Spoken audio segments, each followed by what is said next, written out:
4, Eso voy a hacer. 5, 6, Eso voy a hacer 7, con el 8, 9, 10, hasta 50. Luego 1, 2, 3, 4, 5, 6, 7, 8, 9 y 10.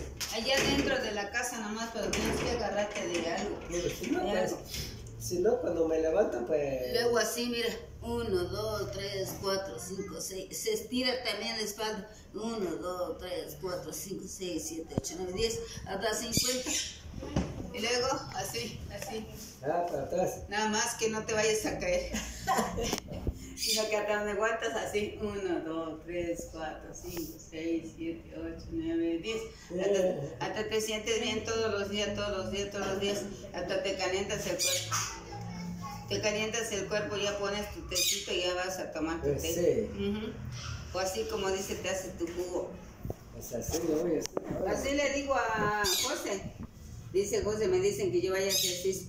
¿Para qué más ejercicio? En tu cama nomás haz tu ejercicio. Le digo, estira. Y así. Y luego también así está firme. Yo me volteo así hasta donde da mi cuello. Estoy volteando por donde está el tanque de gas. También cuento 10. 1, 2, 3, 4, 5, 6, 7, 8, 9, 10, hasta donde aguanto estar así. Y luego otra vez así, estoy viendo hacia atrás. 1, 2, 3, 4, 5, 6, 7, 8, 9, 10. También se mueve la cintura. Así porque cuando yo iba aquí en las canteras, ahí llegaba, de toda clase mueven las manos, mueven así, y hacen ejercicio, ahí llegan. Y ahí uno lo puede hacer en la casa.